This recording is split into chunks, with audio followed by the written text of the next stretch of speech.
Hi hello welcome to my YouTube channel. പത്രമാധ്യമങ്ങളായിക്കോട്ടെ അല്ലെങ്കിൽ ദൃശ്യമാധ്യമങ്ങളായിക്കോട്ടെ എവിടെയും ഇപ്പോൾ ചർച്ചാ വിഷയമായിക്കൊണ്ടിരിക്കുന്ന ഒരു കാര്യം എന്താണെന്ന് പറഞ്ഞാൽ രമേശ് നാരായണൻ എന്ന് പറയുന്ന മ്യൂസിക് ഡയറക്ടറും അതേപോലെ തന്നെ ആസിഫ് അലി എന്ന് പറയുന്ന യുവ നടനും തമ്മിലുണ്ടായ ഒരു ഇഷ്യൂ, അതിനെ ബേസ് ചെയ്തിട്ടുള്ള കുറച്ച് ചർച്ചകളും കാര്യങ്ങളും വിവാദങ്ങളും ഒക്കെയാണ് പലയിടത്തും നടക്കുന്നതായിട്ട് നമ്മൾ കണ്ടുകൊണ്ടിരിക്കുന്നത്. ഈ ഒരു വിവാദത്തെ പറ്റിയിട്ട് അവനവൻ്റേതായിട്ടുള്ള അഭിപ്രായങ്ങൾ പലരും പലയിടത്തും പറയുന്നതായിട്ടും ഒക്കെ നമ്മൾ കണ്ടും കേട്ടുമൊക്കെ ഇരിക്കുകയാണ്. ഈ ഒരു വിവാദം എന്താണെന്ന് പറഞ്ഞാൽ പ്രഗത്ഭരായിട്ടുള്ള MT വാസുദേവൻ നായർ സാറ്, മമ്മൂട്ടി, അതുപോലെ തന്നെ ഒരുപാട് പ്രമുഖരായിട്ടുള്ള കലാകാരന്മാർ പങ്കെടുക്കുന്ന ഒരു വേദിയിൽ ക്ഷണിക്കപ്പെട്ട അതിഥികളായിട്ട് തന്നെ വന്നതായിരുന്നു ആസിഫ് അലിയും അതേപോലെ തന്നെ രമേശ് നാരായണനും ഒക്കെ. അപ്പോൾ രമേശ് നാരായണൻ ഒരു മൊമെൻറ്റോ അവാർഡ് കൊടുക്കാൻ വേണ്ടിയിട്ട് ഹോസ്റ്റ് പറയുകയാണ് ആസിഫ് അലിയുടെ അടുത്ത്. ആസിഫ് അലി വളരെ സന്തോഷത്തോടു കൂടി തന്നെ ആ ഒരു അവാർഡ് ഇദ്ദേഹത്തിന് കൊടുക്കാൻ വേണ്ടിയിട്ട് ഇദ്ദേഹത്തിൻ്റെ അടുത്തേക്ക് വരുന്ന സമയത്ത് രമേശ് നാരായണൻ്റെ ഒരു ആറ്റിറ്റ്യൂഡ് അല്ലെങ്കിൽ അദ്ദേഹത്തിൻ്റെ ഒരു ശരീരഭാഷ, ബോഡി ലാംഗ്വേജ്, അദ്ദേഹത്തിൻ്റെ പെരുമാറ്റമൊക്കെ വളരെ റൂഡായിട്ടുള്ളതായിരുന്നു. അദ്ദേഹത്തിന് ആസിഫ് അലിയുടെ കയ്യിൽ നിന്ന് ആ ഒരു മൊമെൻറ്റ് ഏറ്റുവാങ്ങാനായിട്ട് തീരെ താല്പര്യമില്ലാത്ത രീതിയിലാണ് അദ്ദേഹം നിന്നത്. ടോട്ടലി ഇഗ്നോർ ചെയ്യുകയായിരുന്നു. ആസിഫിനെ ഒന്ന് നോക്കുക പോലും ചെയ്യുന്നില്ലായിരുന്നു. ആസിഫിന് ഷേക്ക് ഹാൻഡും കൊടുത്തില്ല, പുറത്ത് സ്നേഹത്തോടെ ഒന്ന് തഴകിയില്ല, അല്ലെങ്കിൽ സ്നേഹമായിട്ടൊരു വാക്ക് സംസാരിക്കുന്നത് കണ്ടില്ല.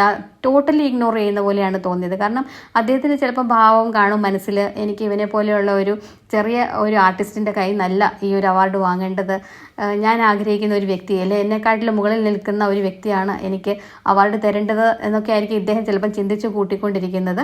അതുകൊണ്ട് ഇദ്ദേഹം എല്ലായിടത്തും പരതുകയാണ്. ഫിലിം ഡയറക്ടറായിട്ടുള്ള ജയരാജ് സാറിനെയാണ് പരതുന്നത്. എന്നിട്ട് ജയരാജ് സാറിനെ ഇങ്ങനെ കൈയാട്ടി വിളിക്കുകയാണ്. എന്നിട്ട് അദ്ദേഹം വരുന്നു, അദ്ദേഹത്തിൻ്റെ കയ്യിൽ നിന്ന് വളരെ സ്നേഹത്തോട് തന്നെ ഈ ഒരു മൊമെൻറ്റും അദ്ദേഹം ഏറ്റുവാങ്ങുന്നു. രണ്ടുപേരും ഹഗ് ചെയ്യുന്നു, പോയിരിക്കുന്നു.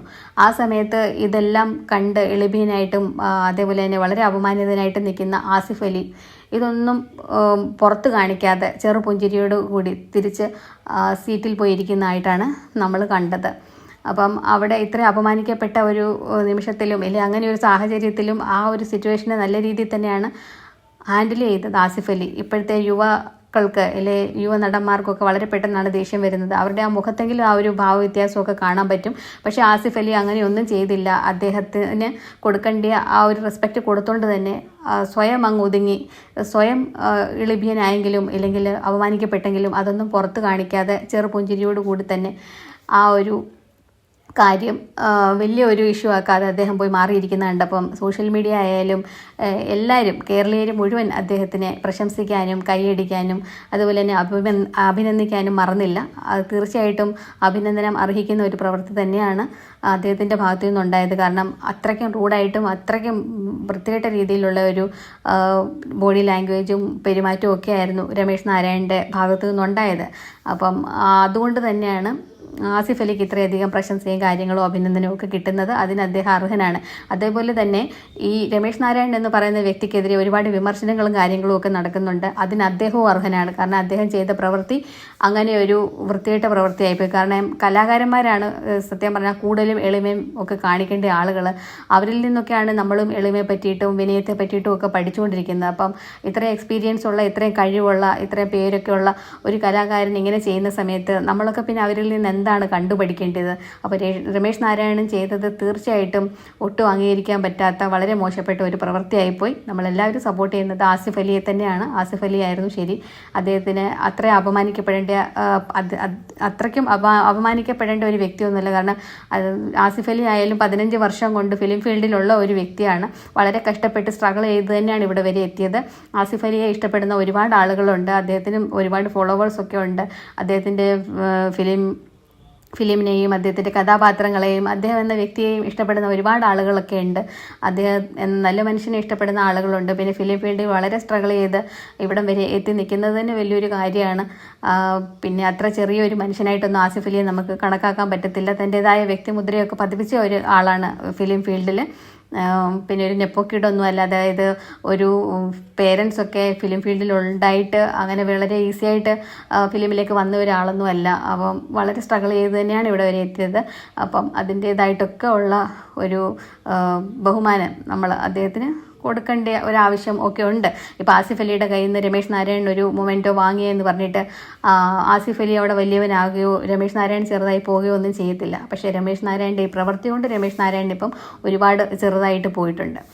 ഇത്രയും കഴിവുള്ള ഒരു മനുഷ്യൻ ഇങ്ങനെ ചെയ്തല്ലോ എന്ന് ഓർക്കുമ്പം എനിക്ക് സത്യം പറഞ്ഞാൽ ഒരുപാട് വിഷമമുണ്ട്. കാരണം എനിക്ക് ഇദ്ദേഹത്തിൻ്റെ മ്യൂസിക് ഡയറക്ഷനിൽ ഉണ്ടായ ഒരു പാട്ടാണല്ലോ ഗർഷോമിലെ പറയാൻ മറന്ന പരിഭവങ്ങൾ എന്നുള്ളത്. ആ പാട്ട് എനിക്ക് എത്ര കേട്ടാലും മതി വരാത്ത ഒരു പാട്ടാണ്, ഒരുപാട് ഇഷ്ടമുള്ളൊരു പാട്ടാണ്. ആ പാട്ട് കേട്ടാൽ മാത്രം മതി ഇദ്ദേഹത്തിൻ്റെ കഴിവും ഇദ്ദേഹത്തിൻ്റെ സംഗീതത്തിലുള്ള ആ ഒരു ജ്ഞാനവും ഒക്കെ മനസ്സിലാക്കാനായിട്ട്. ഹരിഹരൻ പാടിയ പാട്ട് ഡയറക്റ്റ് ചെയ്ത ഇദ്ദേഹമാണ്. അപ്പോൾ ഇദ്ദേഹത്തിൻ്റെ പാട്ടാണ്, അതെനിക്ക് വളരെ ഇഷ്ടപ്പെട്ട ഒരു പാട്ടാണ്. അപ്പം ഒരുപാട് കഴിവുള്ള ഒരു കലാകാരനാണ് രമേശ് നാരായണൻ എന്ന് പറയുന്ന വ്യക്തി. അദ്ദേഹം പറയുന്നത് എനിക്ക് തെറ്റുപറ്റി എന്നൊക്കെ പറഞ്ഞിട്ട് സോറി പറയുന്നുണ്ട് ആസിഫിൻ്റെ അടുത്ത്. കാരണം ദൃശ്യങ്ങളിലൊക്കെ ക്ലിയറായിട്ടും നമുക്ക് മനസ്സിലാവുന്നുണ്ട് ഇദ്ദേഹം ചെയ്തത് തെറ്റാണെന്ന്. അപ്പോൾ അദ്ദേഹത്തിനും അത് ഞാൻ അങ്ങനെ ചെയ്തിട്ടില്ല എന്നൊന്നും പറയാൻ പറ്റത്തില്ലല്ലോ. അതുകൊണ്ട് അദ്ദേഹം ഇപ്പോൾ അത് സോറിയൊക്കെ ആസിഫിനോടും നമ്മളോടൊക്കെ പറയുന്നുണ്ട്. പക്ഷെ അങ്ങനെയല്ല, അങ്ങനെ ഒരു തെറ്റ് അദ്ദേഹത്തിൻ്റെ ഭാഗത്തുനിന്ന് വരാനേ പാടില്ല. ഇത് വന്നത് ഭയങ്കര ഒരു മോശപ്പെട്ട കാര്യമായി പോയി എന്നാണ് എനിക്ക് തോന്നിയിട്ടുള്ളത്. അദ്ദേഹത്തിൻ്റെ ചിന്ത ചിലപ്പോൾ ഞാൻ വലിയൊരു സംവിധായകനാണ്, അപ്പം എന്നെക്കാട്ടിലും മേലിലുള്ള ഒരാൾ വേണം എനിക്ക് അവാർഡ് തരാനായിട്ട്, ഇങ്ങനെ ചെറിയ ആളുകളുടെ കയ്യിൽ നിന്നൊന്നും ഞാൻ മേടിക്കില്ല എന്നൊക്കെ ആയിരിക്കും അദ്ദേഹം ഇതിന് മുമ്പും ഇങ്ങനെയൊക്കെ പ്രവർത്തിച്ചതായിട്ടൊക്കെ കേൾക്കാനായിട്ട് സാധിച്ചിട്ടുണ്ട്. അപ്പോൾ ഒരു കലാകാരന് ചേരുന്ന ഒരു സ്വഭാവമല്ല അത് നമുക്ക് ആർക്കും അംഗീകരിക്കാൻ പറ്റാത്ത ഒരു കാര്യമാണ്. അപ്പം ഇത്രയും കഴിവും ഒക്കെയുള്ള ഒരാൾ ഇങ്ങനെയൊക്കെയുള്ള പ്രവൃത്തി ചെയ്തത് വളരെ മോശമായി. ഇപ്പോൾ അദ്ദേഹത്തിൻ്റെ ഭാഗത്ത് നിന്ന് അദ്ദേഹം ആസിഫിനോട് ക്ഷമ ചോദിക്കുന്നുണ്ട്. അതിൻ്റെ കൂടെ അദ്ദേഹം പറയുന്നുണ്ട് അദ്ദേഹം അവിടെ ഒരുപാട് വിഷമിച്ചിരിക്കുന്ന ഒരു സന്ദർഭമായിരുന്നു. അദ്ദേഹത്തിനെ ജയരാജിൻ്റെ കൂടെ, ഫിലിം ഡയറക്ടർ ജയരാജിൻ്റെ കൂടെ വർക്ക് ചെയ്ത ഒരാളാണ്. ആ ക്രൂവിൻ്റെ കൂടെ നിൽക്കാൻ അദ്ദേഹം ആഗ്രഹിച്ചു. അവിടെ സ്റ്റേജിലേക്ക് എല്ലാവരെയും വിളിച്ച സമയത്ത് അദ്ദേഹത്തിനെ അങ്ങോട്ട് വിളിച്ചില്ല, അല്ലെ അദ്ദേഹത്തിൻ്റെ പേര് തെറ്റായിട്ടാണ് പറഞ്ഞത്, സന്തോഷ് നാരായണൻ എന്നാണ് പറഞ്ഞത് എന്നൊക്കെ. അപ്പോൾ സംഘാടകരുടെ ഭാഗത്തു നിന്നും തെറ്റുകൾ സംഭവിച്ചിട്ടുണ്ട്. ഇദ്ദേഹത്തെ പോലെയുള്ള രമേശ് നാരായണനെ പോലെയുള്ള ഒരു മ്യൂസിക് ഡയറക്ടറിൻ്റെ പേരൊക്കെ തെറ്റായിട്ട് ഉച്ചരിച്ചതൊക്കെ വളരെ മോശമാണ്. അദ്ദേഹത്തിൻ്റെ പേരൊക്കെ അറിഞ്ഞിരിക്കേണ്ടത് തന്നെയാണ്. അത് അവരുടെയൊക്കെ ഭാഗത്തു നിന്ന് വന്ന തെറ്റ് തന്നെയാണ്. കുറച്ച് മിസ്റ്റേക്കൊക്കെ അവരുടെ ഭാഗത്തു നിന്നും വന്നിട്ടുമുണ്ട്. പക്ഷേ എങ്കിൽ പോലും ഇപ്പം ആസിഫ് അലിയുടെ കയ്യിൽ നിന്ന് ഒരു മൊമെൻറ്റോ സ്നേഹത്തോടെ വാങ്ങി, ഇല്ലെങ്കിൽ ആസിഫ് അലിയെ കൂടെ നിർത്തിയിട്ട് ഇവിടെ നിൽക്കൂ, ഇനി ജയരാജൂടെ വരട്ടെ, എനിക്ക് ജയരാജിൻ്റെയും കൂടെ സാന്നിധ്യത്തിൽ ഈ അവാർഡ് വാങ്ങിക്കാനായിട്ട് താല്പര്യമുണ്ട്, അപ്പോൾ ആസിഫും കൂടി ഇവിടെ നിൽക്കൂ, നിങ്ങൾ രണ്ടുപേരും ഇവിടെ നിൽക്കൂ എന്ന് പറഞ്ഞിട്ട് രണ്ടുപേരെയും കൂടെ നിർത്തി ആ ഒരു അവാർഡ് വാങ്ങിച്ചിട്ട് രണ്ടുപേർക്ക് ഷേക്ക് ഹാൻഡൊക്കെ കൊടുത്ത് അവിടെ പിരിഞ്ഞിരുന്നെങ്കിൽ ഈ ഒരു ഇഷ്യൂ ഉണ്ടാകാനേ സാധ്യതയില്ലായിരുന്നു. അപ്പം ഇത് ഇദ്ദേഹത്തിൻ്റെ ഭാഗത്തുനിന്ന് വന്ന വലിയൊരു മിസ്റ്റേക്കാണ്. ഇനിയെങ്കിലും ഭാവിയിൽ ഇങ്ങനെയൊന്നും ചെയ്യാതിരിക്കട്ടെ. കാരണം ഇവരെയൊക്കെ കണ്ടിട്ടാണ് നമ്മൾ എളിമയും വിനയവും ഒക്കെ പഠിക്കുന്നത്, ഈ കലാകാരന്മാരെയൊക്കെ കണ്ടിട്ട്. അപ്പം ഇത്രയും കഴിവും ഇത്രയും വിവരവും മെച്യൂരിറ്റി എക്സ്പീരിയൻസും ഒക്കെ ഉള്ള ഇദ്ദേഹത്തിന് വകതിരിവ് വട്ടപൂജയാണല്ലോ എന്നോർക്കുമ്പം വളരെയധികം പ്രയാസം തോന്നുന്നുണ്ട്. അപ്പം ഇത്രയൊക്കെ ഉള്ള ഇന്നത്തെ വീഡിയോയിൽ. നെക്സ്റ്റ് ഒരു വീഡിയോ ആയിട്ട് വീണ്ടും കാണാം. Till then bye.